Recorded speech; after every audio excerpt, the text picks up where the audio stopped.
Bueno, estamos a 18 de enero de 2024 en física biológica. Y ayer, ¿de qué estuvimos hablando? ¿Y qué hicieron? Comencemos con lo que hicieron. ¿Qué fue lo que hicieron? Usaron unos globos que inflaron, los frotaron y vieron que de alguna manera interactuaba con el agua. ¿Cuál fue el fenómeno que vieron?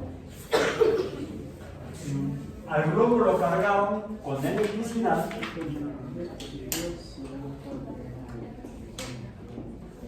de esa que parece que se queda pegada. Lo vimos en el globo de hace 2 clases, que se quedó ahí pegado, lo tuve que bajar. Pero les decía yo el día de ayer que si tuviéramos la paciencia de ver qué le pasa al globo, poco a poco comenzaría a caer, ¿sí? Entonces, lo que inicialmente parece electricidad estática, y como tal se manifiesta así, al menos durante un intervalo de tiempo, pues finalmente no es tan estática, porque en la electricidad estática al globo, vamos a imaginar que este es el globo, ahí está inflado y amarrado. Lo frotamos y al frotarlo decimos, le ponemos electricidad. El globo es un globo de látex, un globo de látex. El látex es una resina. Y ya mencionamos que antiguamente le decían electricidad resinosa. Ya dijimos que lo que en realidad sucede cuando lo frotamos, porque si no lo frotamos no sucede eso, se carga con electricidad resinosa, que fue Franklin el que dijo no, le vamos a llamar negativa. Ahí está. No es la sombra del globo, sino que son las cargas que le pusimos después de frotar. Por el otro lado, por el caso de la pared, estaba el de Pink Floyd, otro ladrillo en la pared, al cual se quedaba pegado el globo, y por lo tanto tendría que, la pared dijimos que es una pared vítrea, vitrificada, y hablaríamos entonces también de electricidad, así le llamaban los antiguos, electricidad vítrea. Pero Franklin fue el que dijo, no, llamémosle positiva. Y describimos previamente que esto se relaciona porque lo negativo se atrae y se pega a lo positivo y viceversa. Eso fue descrito por la ecuación de Coulomb, donde a esta le llamamos cargas Q negativas, a esta le llamamos cargas Q positivas, y dado que esto provoca que se mueva el globo y se quede pegado, por ejemplo, pues dado que esto implica movimiento, el movimiento implica fuerza finalmente, y así llegamos al concepto de fuerza eléctrica F sub índice E, y que se comporta cuando hay estas cargas, hay esa fuerza, es decir, depende de la existencia de esas cargas, sean positivas o sean negativas. Cuando son diferentes, la fuerza es de atracción. Vimos que cuando poníamos un globo junto a otro globo, poníamos un globo amarrado junto a otro globo, ahora son globos diferentes, no importa, los frotamos, y esto provoca que este globo rechace, más bien tienden a alejarse, uno para allá y el otro para acá. Aquí hay repulsión, porque tenemos cargas iguales. El producto de las cargas iguales da una fuerza eléctrica repulsiva. repulsión. Mientras más cargas haya, mayor será la repulsión. Mientras menos carga haya, será menor la repulsión. Contrario a esto, donde lo que tendríamos sería una fuerza de atracción no atractiva. Atracción. Que mientras más cerca estén los objetos cargados, más rápido se van a mover. Quiere decir que la fuerza será grande cuando la distancia que los separa es pequeña. O si están a gran distancia, pues ni se pegan, ¿sí? No hay ni atracción ni repulsión. O sea, si la distancia es grande, la fuerza es pequeña. Por eso es que la relación fuerza-distancia es inversa. En cambio, si hay muchas cargas, habrá mucha atracción, una rápida atracción o una rápida repulsión, una fuerte repulsión, de hecho, o una fuerte atracción, proporcionalmente, y por eso debemos incluir aquí una constante de proporcionalidad que llamamos la constante eléctrica, que es un número constante, pues constante eléctrica. Esta la pueden encontrar en los libros, por eso ni siquiera la voy a mencionar ni escribir. ¿Bien? La constante eléctrica. Es tan importante para poder describir cuantitativamente y numéricamente esta fuerza como lo hicimos previamente con la que vimos antes como la fuerza de gravedad o gravitatoria, que tiene una forma matemática igual, aunque describe un fenómeno aparentemente diferente, porque se debe esta fuerza no a cargas, sino a la cantidad de materia que existe en las sustancias. Vamos a poner aquí carga 1, carga 2, aquí masa 1, masa 2. Mientras mayor sean las masas, más grande es la fuerza, es directa, como las cargas son directas. Y si están lejos, si la distancia que separa las masas, la fuerza es pequeña, o si la distancia es corta, la fuerza es grande. Tiene la misma forma matemática que la fuerza eléctrica. Pero aquí la proporcionalidad se iguala mediante una cantidad distinta que la constante gravitacional, que también pueden encontrar en los libros, y por eso no la voy a escribir hoy. Entonces, esto es, diríamos, interesante. De dos fuerzas diferentes, una debida a la materia, a la cantidad de materia, otra debida a la carga en la materia, tengan matemáticamente la misma forma.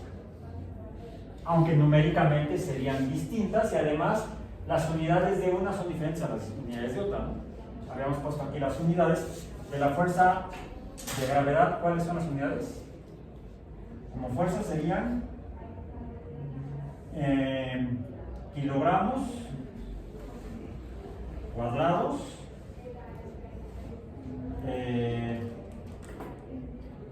entre metros cuadrados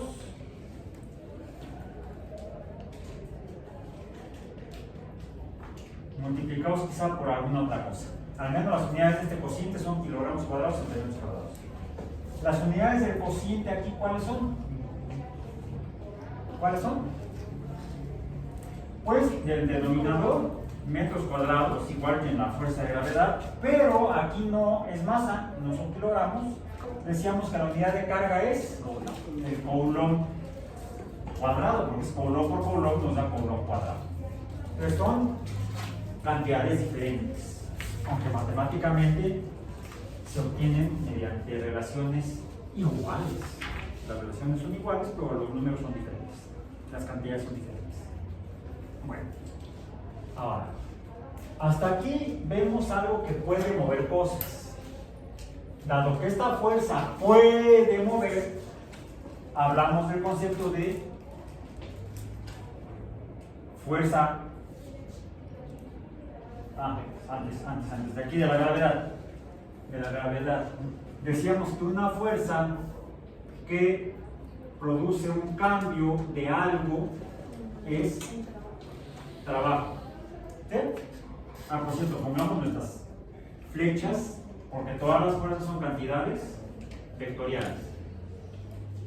El trabajo es vectorial. Ahora, toda fuerza que es capaz de producir trabajo es, dijimos, energía. Así podemos hablar de energía gravitacional. Si esta fuerza provoca el movimiento de los globos, entonces también puede provocar esto. Es una fuerza que produce cambio. Pero a diferencia de esta, que sería fuerza gravitacional, a esta deberíamos llamarle fuerza eléctrica.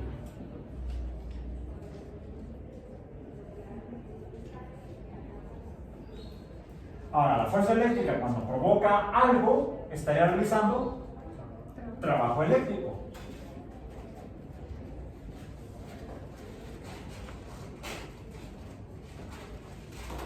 Y el trabajo eléctrico será entonces, ¿qué?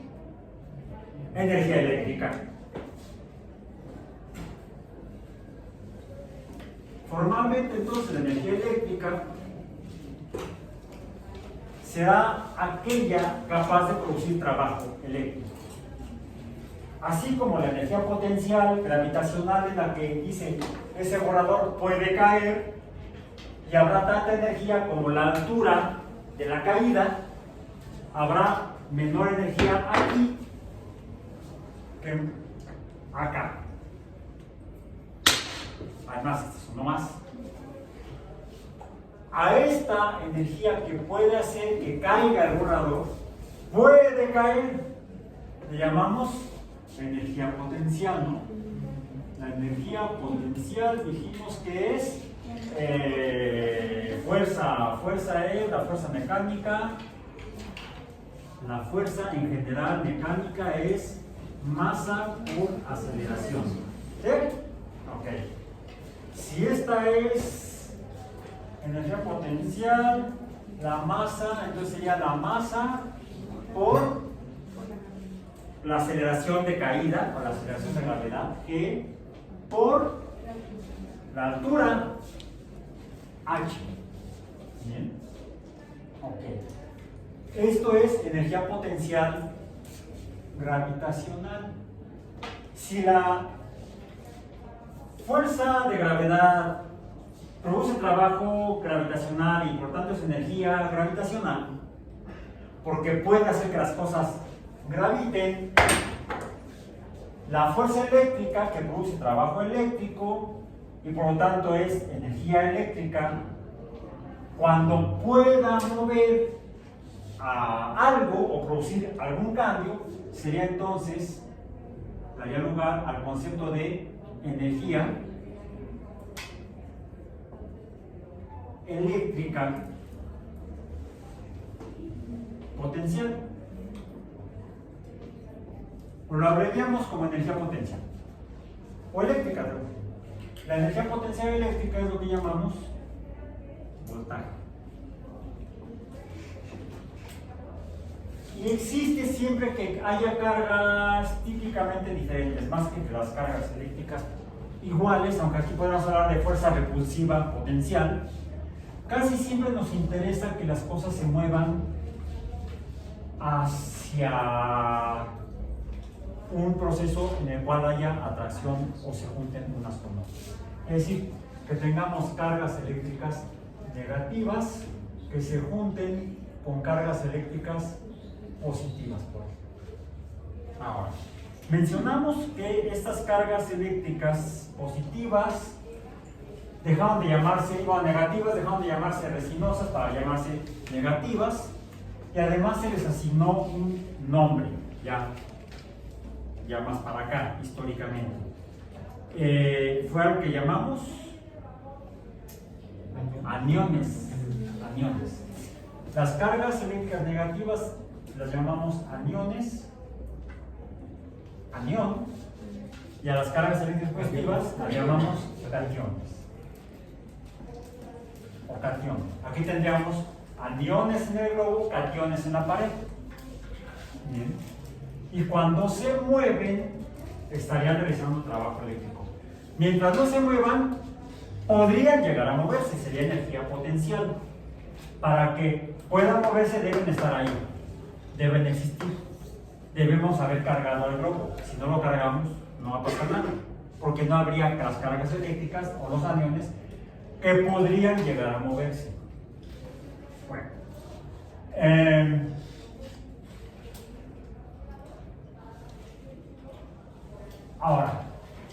se muevan, debe haber algo que permita el movimiento. Lo hicimos análogo al calor. De hecho, el calor, cuando estudiamos en termodinámica, vimos que el calor es movimiento. Cuando algo se mueve aquí así, de hecho puede producir calor. Es más, ahorita ya no es tan frecuente, pero quizá en días pasados tenemos que hacerle así para alentarnos las manos. Ponerlas en movimiento y utilizar la fuerza de fricción para generar calor. La fricción produce calor. La fricción se da cuando hay movimiento. Si no hay movimiento, no hay fricción.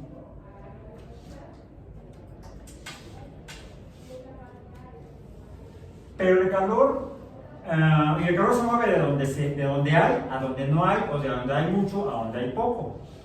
De hecho, vimos que sí. El calor es movimiento y el movimiento entonces es movimiento, aceleración. Otra vez las flechitas de los vectores.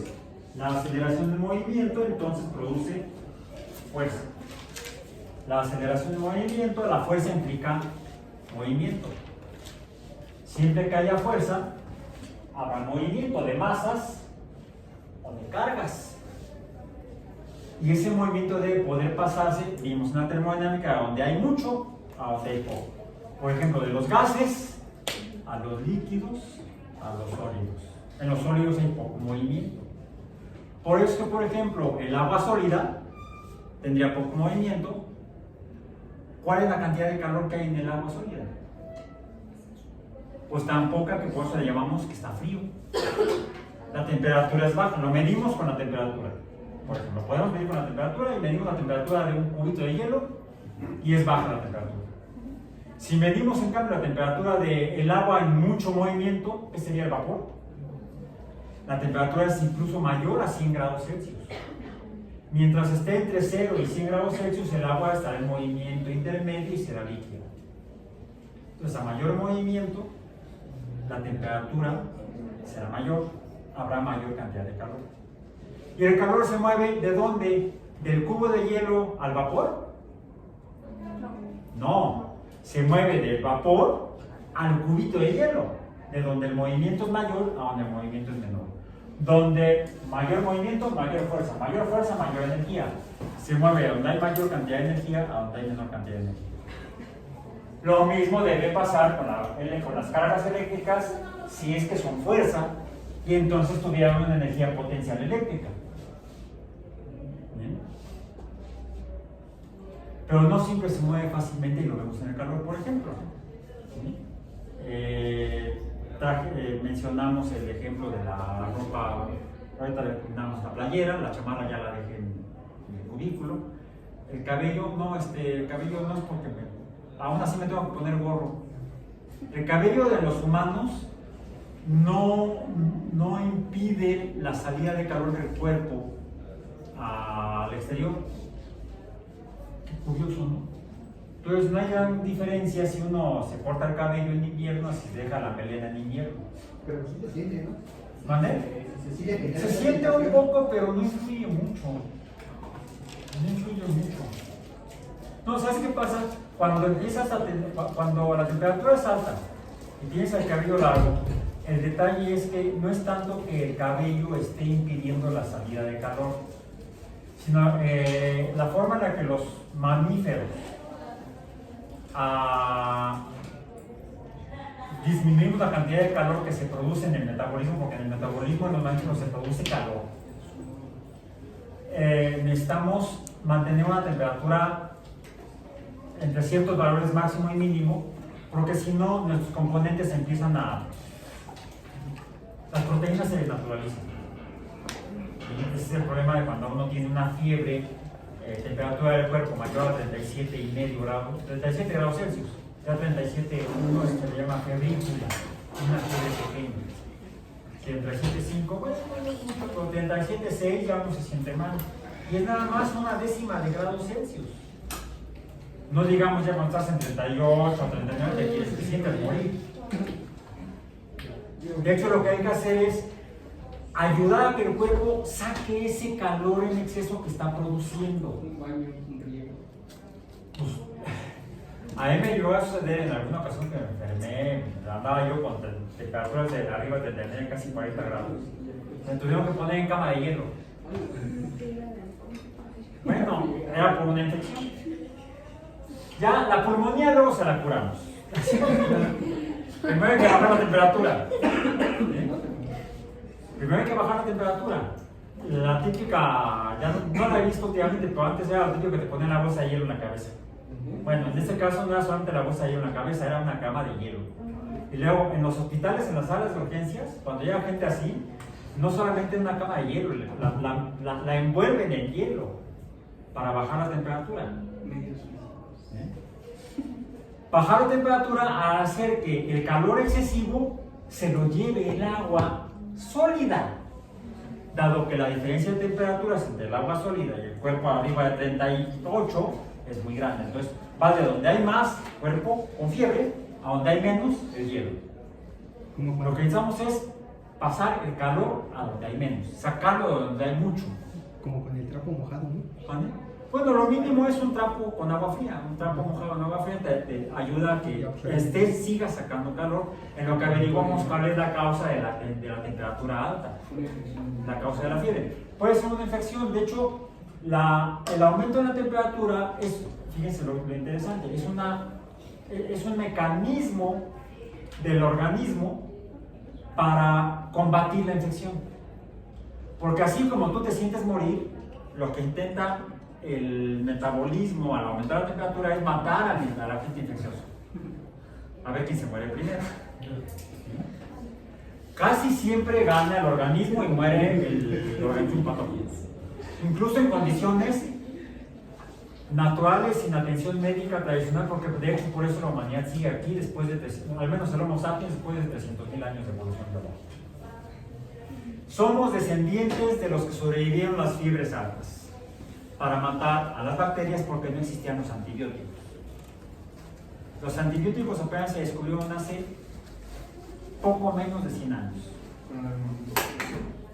¿Y en qué año se descubrió la penicilina? ¿En qué año la descubrió occidentalmente Alexander Fleming?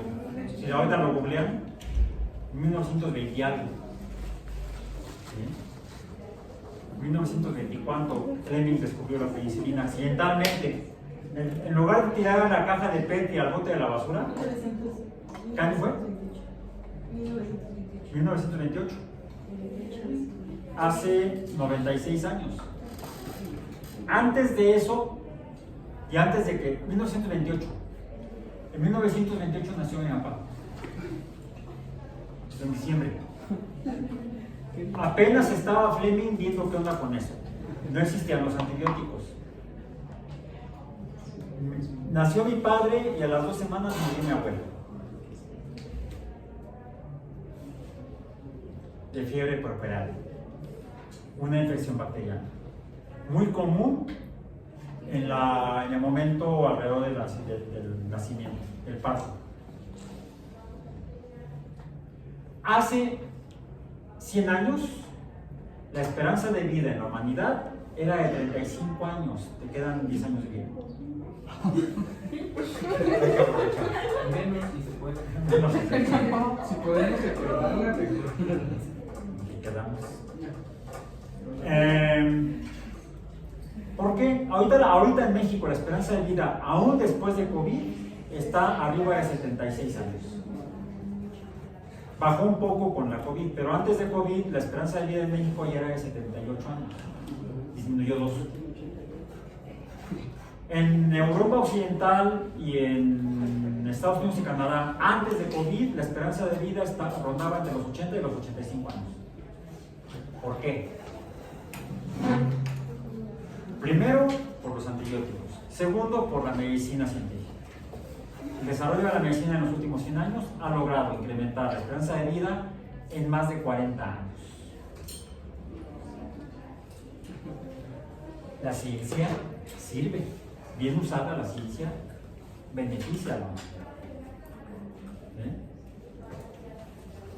Mi abuela murió a consecuencia de la fiebre puerperal porque no había con qué tratarla cuando se infectó después de que mi mamá nació. Y era muy común, era muy normal que las madres murieran después del parto. Eso se descubrió en el siglo anterior, en el siglo XIX, a mediados del siglo XIX. Samuel Semmelweis, un médico, creo que húngaro. No era Samuel, pero el apellido era Semmelweis. Creo que era Ingar Semmelweis. Fue el que descubrió que, bueno, propuso, después de observaciones clínicas, fue el que postuló que algunas enfermedades eran causadas por microorganismos todavía no descubiertos, que eran los que de alguna manera modificaban el metabolismo de las personas, se enfermaban y se morían. ¿Sí? Él lo observó precisamente en hospitales de maternidad. Él trabajaba en dos hospitales, uno que atendían médicos y otro que atendían monjas. Era mayor la muerte en el hospital que atendían los médicos que en el hospital que atendían las monjas. ¿Por qué? Los médicos también hacen autopsias y daban clases de medicina con cadáveres. Las monjas no. Los médicos llegaban, se ponían su bata con los alumnos en el anfiteatro, sacaban el cadáver, ahí hacían las disecciones, mostraban los órganos a los estudiantes para que fueran conociendo los órganos. ¿Sí? Terminaban la clase.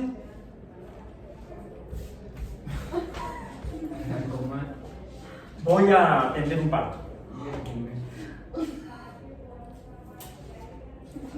A veces la madre y el hijo morían por fiebre puerperal. Con mayor frecuencia en los hospitales atendidos por médicos que por religiosas. Las religiosas no daban clases ni había cadáveres, nada más atendían a las mujeres en el parto. Y morían menos mujeres y menos bebés. Porque las monjas no habían metido las manos en un cadáver que en putrefacción. Había algo en los cadáveres que se le llevaban los médicos en las manos y lo pasaban a la madre y al bebé. Entonces Semmelweis propuso que después de preferencia los médicos no atendían partos después de atender clases de anatomía. O que se lavaran las manos con algunas soluciones de hidróxido no sé, algunas sustancias, ¿no? Que de alguna manera eliminaban los agentes patógenos. Hasta después fue cuando Louis Pasteur descubrió que efectivamente son microorganismos los que producen esas cosas. Pues curioso, Pasteur no era médico, era químico. Fundador de la microbiología. Bueno, entonces, también por eso tenemos que estudiar mucha ciencia. Ok, regresemos a los iones, los cationes, y estábamos hablando del calor, del flujo de calor.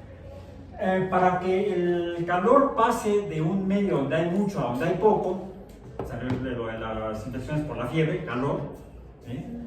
El medio debe permitir el paso del calor. Dijimos que deben ser medios diatérmicos, no adiabáticos o aislantes de calor. Bueno, lo mismo vimos que sucede con la electricidad. La electricidad puede pasar, las cargas pueden pasar de donde hay muchas a donde hay pocas, si el medio lo permite. Para eso hablamos entonces de un medio conductor. Un conductor permite el movimiento de cargas eléctricas. En cambio, si lo que tenemos es un medio que no permita el movimiento de las cargas eléctricas, le llamamos un medio resistente o resistencia.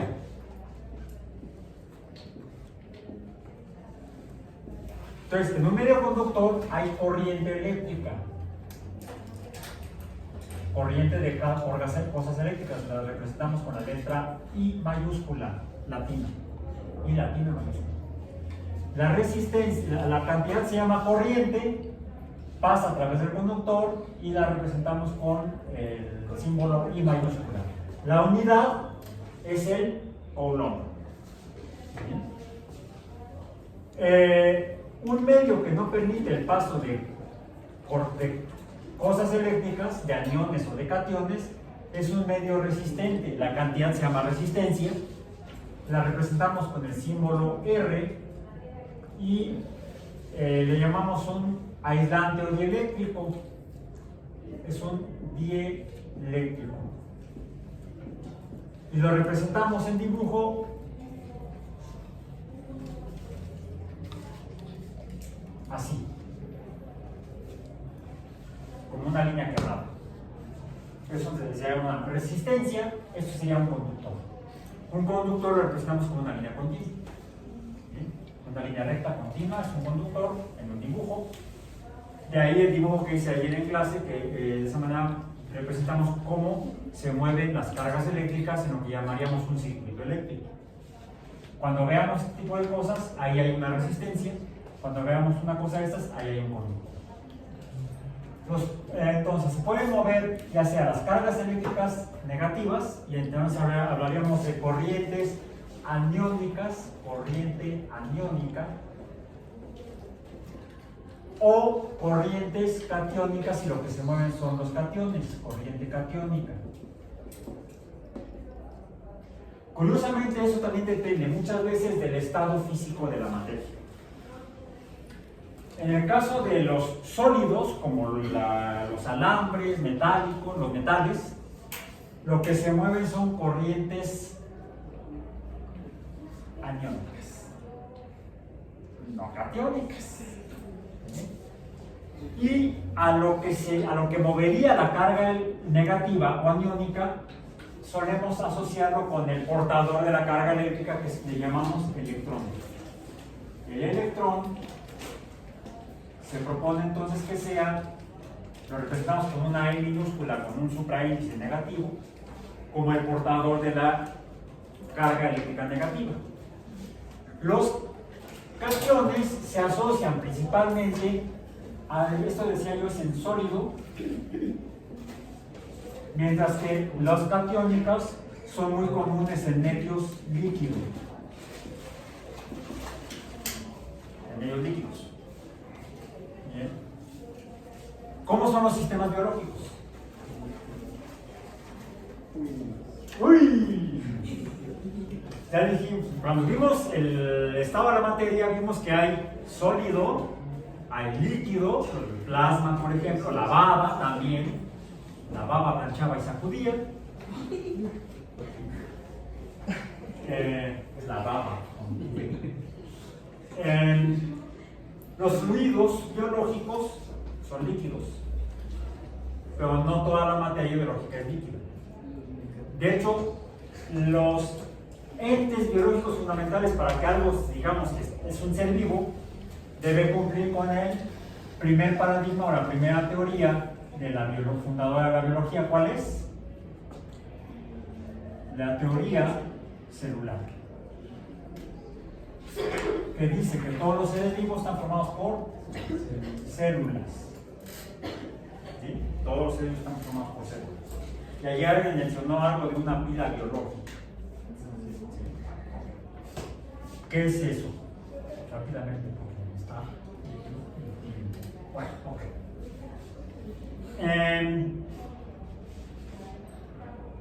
El primer fenómeno eléctrico que vimos fue el de la aparente electricidad estática de los globos y los vidrios, los globos de látex y las superficies vítreas.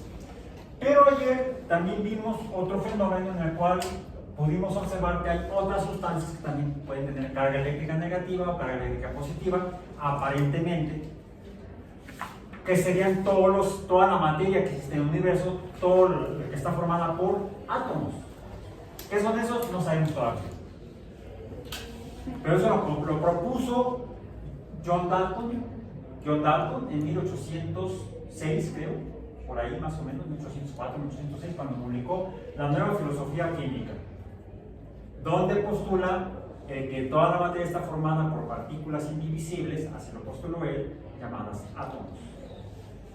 Y cada uno de ellos tiene propiedades únicas que los distingue de otros, le llamamos elementos químicos. Y los elementos químicos, cada uno de ellos presenta diferentes propiedades eléctricas. Algunos pueden presentar fácilmente esta electricidad estática, otros no. Por ejemplo, los metales, de los cuales hablamos ayer, difícilmente presentan la electricidad estática. En cambio, suelen ser conductores.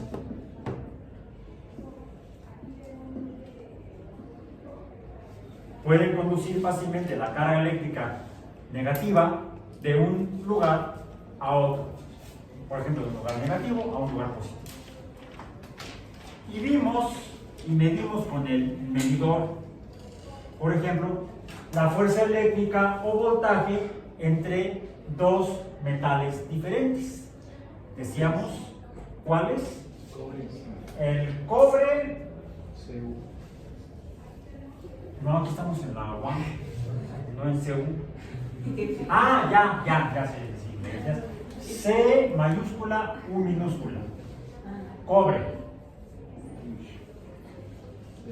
Y el zinc, ZN, zinc. Los cuales mostré que eran esta laminilla de zinc que se usan para hacer fusibles y el clavo de cobre. Cuando ahora en lugar de clavo de cobre traigo un fragmento de alambre de cobre de adentro. Este es un alambre de cobre, el otro no estoy seguro que sea solamente cobre. Bien. Y vimos que si esto fuera cierto, las cargas eléctricas pasarían del cobre al zinc o del zinc al cobre fácilmente si yo los juntara, y vemos que no pasa nada, aun cuando intente medirlo con el medidor. Diríamos así, lo prendo acá, ahí está, y si los junto vemos que no cambia el número, ¿verdad? No, vimos que necesitamos un medio que permita el paso de la corriente de cargas eléctricas de un lado a otro, ¿sí? Pero no puede pasar fácilmente en este medio sólido. Necesitamos un medio líquido. Aquí traigo unos vasos, de hecho les voy a poner los varios para que más difícilmente se caiga, más difícilmente gravite. Y sí va a suceder si yo a este fragmento de zinc y a este fragmento de cobre los ponga entre comillas en contacto mediante híjole, no se deja, lo voy a tener que hacer aquí, aprovechando que el vaso es de unicel, ya pasó hacia un lado, y este lo voy a poner aquí, sí, ahí está, clavado en la pared de unicel. Y le voy a poner agua mineral hasta que estén en contacto los dos metales, y entonces sí vemos que hay un valor distinto de cero de voltaje. ¿Cuánto está tú que está más cerca? A menos quiere decir que entonces debo yo, están al revés volteados, tengo que cambiarlos de posición. ¿Bien? Entonces debo poner aquí el negro en el zinc y el rojo en el cobre. Es fácil si lo hago así, lo giro mejor. Pongo ahora entonces el negro en el zinc, está clavado en la pared del vaso, el rojo en el cobre, y ahora sí da positivo. Bien, ahora esto lo que me está diciendo es que las cargas eléctricas negativas están pasando de el zinc hacia el cobre.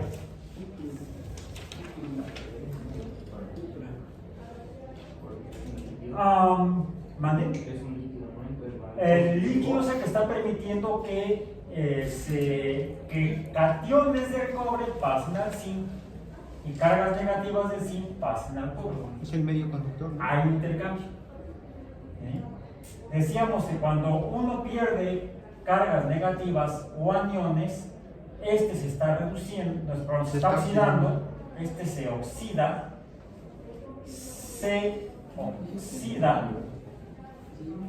y el cobre se reduce, porque le están llegando las cargas negativas. Así es como podemos entonces identificar dos entes importantes en la electricidad cuando hay corriente eléctrica. Estamos hablando entonces ya no de electricidad estática, sino de electricidad en movimiento o de corriente eléctrica. Podemos llamarla tal vez dinámica.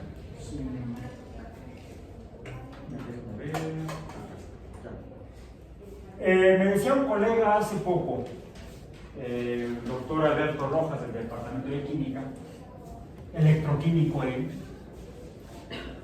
en los libros contemporáneos de electroquímica, porque en los libros antiguos puede decir diferente, pero en los actuales dice, el cátodo se define con el electrodo. El electrodo es cualquier cosa que tenga carga eléctrica o pueda perder cargas eléctricas. Aquí tenemos un electrodo de cobre, un electrodo de zinc, un electrodo de cobre, un electrodo de zinc. El cátodo se define con el electrodo en donde ocurre la reducción. ¿Cuál es el cátodo? El que se está reduciendo. El cobre es el cátodo.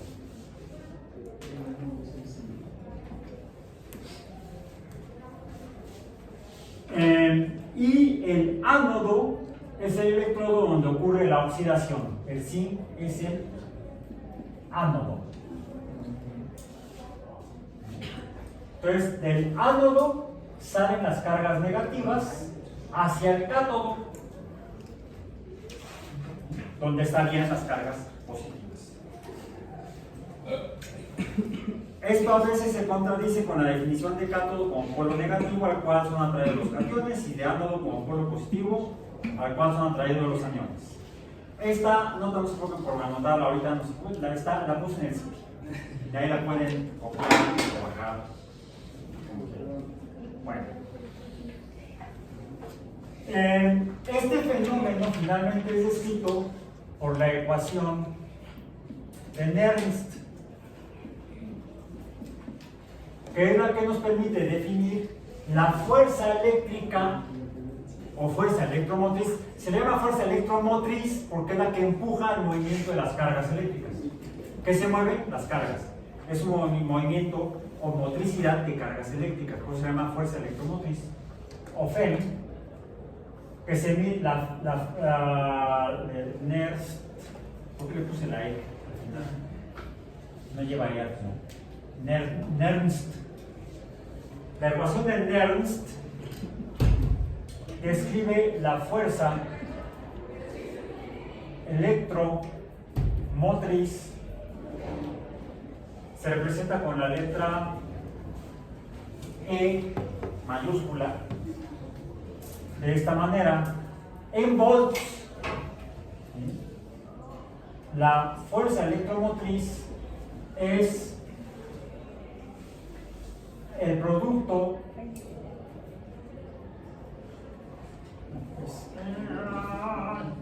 no la y estoy tratando de acordarme de ella.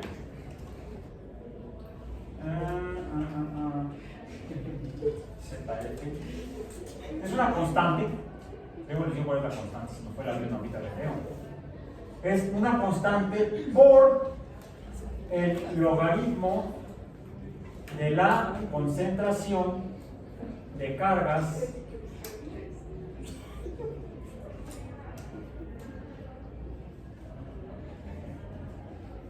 del cociente de las diferentes cargas. Esta es en forma abreviada la ecuación del Nernst. Ay, sí, la constante. La constante incluye la constante de los gases y la carga de los iones correspondientes, o de las cargas de los iones, aniones o cationes que están interactuando. ¿Bien? Como se dan cuenta, la fuerza depende del cociente de las cargas, de la concentración del cociente.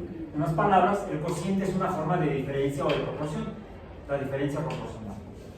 Bueno, eso respecto a cómo se mide la fuerza en volts. Cuando tenemos una diferencia de cargas entre dos electrodos diferentes, ánodo y cátodo. ¿Qué sucede si cambio uno de los dos? Voy a cambiar el cobre por hierro. Por acá. Tengo aquí un clavo de hierro. ¿Y ahora cuál es el valor? Menos. A ver, para el caso de cobre zinc, el potencial o voltaje era de cuánto? 1.5 volts. Aquí lo que tenemos es hierro, zinc. ¿Cuánto es el voltaje?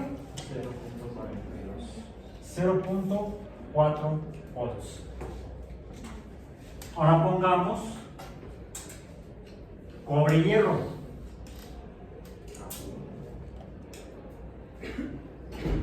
Cobre, hierro. Ahí está. ¿Cómo quedó? ¿Positivo también? Negativo. Quiere decir que, a ver, de este lado está el ánodo, que es el que se está oxidando, signo positivo. ¿Cuál es el que se está oxidando? A ver, puse hierro y cobre, pero cambió el signo. El que se oxida es el hierro. Está en el positivo y el cobre está en el negativo. El hierro está en el positivo. Entonces el cobre se anda oxidando y el hierro se anda reduciendo. ¿Sí? ¿Cómo están? ¿Cuál es el valor? No, 0.6 volts. Bien. ¿Cómo están en la tabla periódica? menos. No, es que lo que quiero ponerlos es en la misma posición. Ánodos y cátodos. El ánodo y el cátodo es relativo al par de electrodos que se están oxidorreduciendo. ¿Sí? Aquí lo que tenemos son diferentes celdas con C, no con Z, si no sería el videojuego.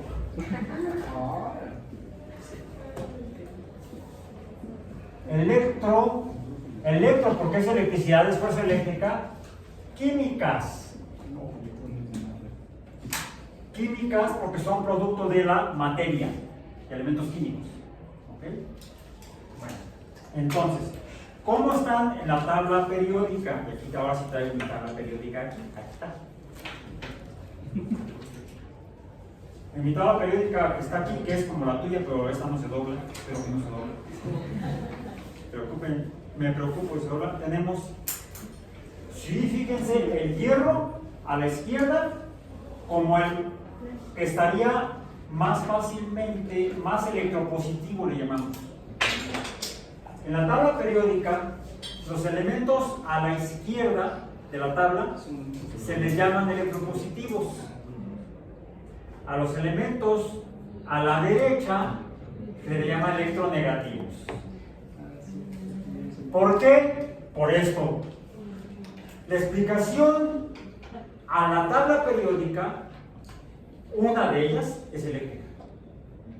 Otra es que si son maleables, que si son brillantes, que si son las propiedades físicas aparentes o visibles. Pero se confirma, por ejemplo, mediante las propiedades eléctricas. ¿Qué tan fácilmente se oxidan o se reducen? Entonces, tendríamos a la izquierda el hierro, luego el zinc y luego No, perdón, dije sí. Tendríamos a la izquierda el hierro, a la derecha el cobre, y a la derecha del cobre no está el hijo, sino está el zinc.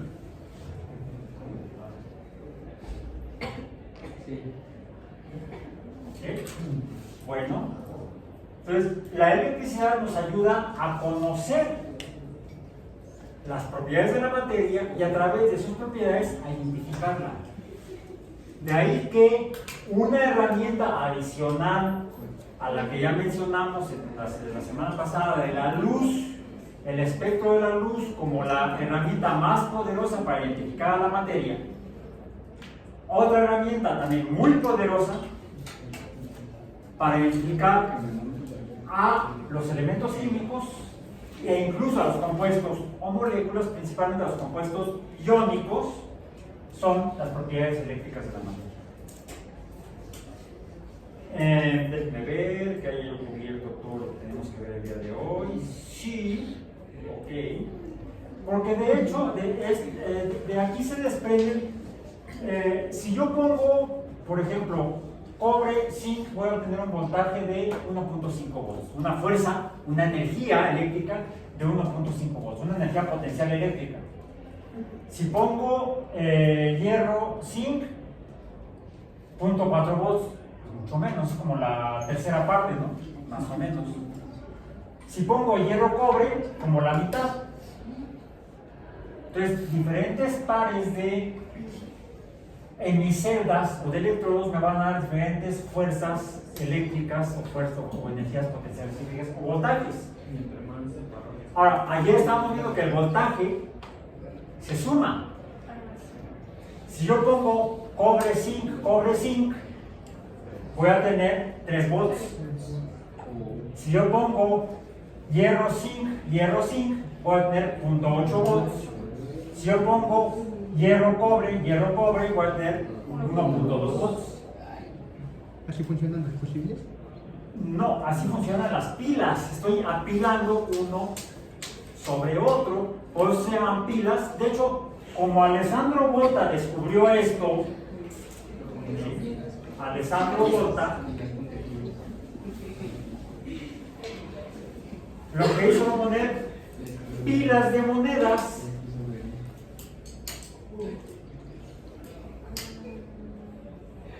una sobre otra, poniendo en medio, voy a usar el timón negro, poniendo entre ellas lo que yo puse del agua mineral, ponía pedazos de papel mojados en salmuera, en el juguito que queda del jamón o de las salchichas, ¿sí? Salmuera. Se usa para conservar alimentos, carnes, por ejemplo. ¿Cómo se hace? Pues por se llama salmuera, se le pone sal para que se muera lo que... No había antibióticos, había que matar lo que se comía en el jamón. Pensé que no era científicos. También soy el desmitificador de la ciencia. También, bueno, así como a mis hijas no les gusta que vaya al cine, luego a los científicos no les gusta yo que desmitifique la ciencia. ¿Quién se quiere en el altar ahí? Son ídolos con pies de barro. Bueno, apiló monedas diferentes de diferentes metales, las monedas se hacen con diferentes metales, y al papel lo empapó en jugo de carnes, en salmuera, y descubrió precisamente la fuerza electromotriz. De ahí que le damos pilas de Volta. ¿Sí? Otro fue Giuseppe Galvani, ya lo mencioné, que él era médico. De hecho, los dos eran médicos. Giuseppe Galvani fue el que descubrió, accidentalmente parece que estaba haciendo una disección de ranas, ¿no? Por eso también le llamaba la atención la electricidad. Y al tocar unas ancas de rana que había disectado con una de las tijeras metálicas, ¡pum!, revivió la... Así como Frankenstein lo revivió con la electricidad. Bueno, el doctor Frankenstein revivió a la criatura con la electricidad. Giuseppe Galvani precisamente descubrió que los seres vivos de alguna manera están involucrados en la vida, en los fenómenos de la vida, fenómenos eléctricos, fuerza eléctrica, fuerza electromotriz. De hecho, en esa misma época vivió una escritora en Inglaterra, donde también había otros filósofos, matemáticos, médicos algunos, químicos otros, o alquimistas, que también estaban interesados en estudiar esto. Y una amiga de ellos era Mary Shelley. ¿Le suena? ¿Quién escribió Frankenstein? Ella. Amiga de estudiosos de la electricidad, que conocían estos fenómenos donde se relacionaba la fuerza eléctrica con la vida. Es una novela de ciencia ficción, no de terror ni de misterio. Frankenstein es una novela de ciencia ficción, donde utiliza el conocimiento que se tenía entonces de la electricidad para proponer esa historia. Bien, bueno. Pero entonces, ¿cómo existe realmente la vida o la electricidad en los seres vivos? No como luego les muestran hasta el universo, donde está mal. Bueno, al menos cuando lo vi la última vez, tiene mucho que no voy. La pila biológica, una papa con... No. Lo que hacen es esto, por en lugar de poner como medio conductor o puente salino, se le llama también, un electrolito, como el agua mineral, lo que hacen es que ponen alguna vegetal, algún fruto, alguna fruta. Se puede hacer hasta con salchichas o con jamón, con cualquier tejido biológico, pero el tejido biológico lo que tiene es mucha agua y muchas partículas catiónicas y aniónicas. Iones como adentro de las células, de hecho, hay mucho potasio y afuera hay poco potasio. Como hay una diferencia de concentraciones de cargas, en este caso es la misma carga pero en diferente cantidad, el potasio hay más aquí que acá, por lo tanto hay una mayor carga eléctrica positiva adentro que afuera. Se dice que el interior de la célula sería positivo y el exterior sería negativo. De aquí entonces, al haber una diferencia de cargas, existe una fuerza electromotriz que es lo que se conoce como el potencial membrana o el potencial de membrana, o el voltaje de la membrana. ¿Por qué existe esto? Porque la membrana está formada por fosfolípidos, los cuales son dieléctricos. Y aquí tenemos agua, la cual es un medio que permite el movimiento de iones en solución. Entonces, esta es la verdadera pila biológica, la membrana celular. Y la diferencia de cargas eléctricas pueden ser atómicas, como el potasio, como el sodio, como el calcio, o moleculares, como los aniones carbonato, etcétera, etcétera. Y en algunas células y en algunos organelos en células hay membranas donde hay fosfolípidos, pero adentro hay proteínas en las cuales puede haber hierro o puede haber cobre. Esto típicamente es, por ejemplo, en las mitocondrias y en los cloroplastos, en los cuales, mientras que aquí lo que tenemos son corrientes catiónicas, en las membranas donde hay esto, lo que tenemos son corrientes electrónicas, como en la respiración la verdadera respiración, que no es el intercambio gaseoso, sino la respiración celular. Y en la fotosíntesis.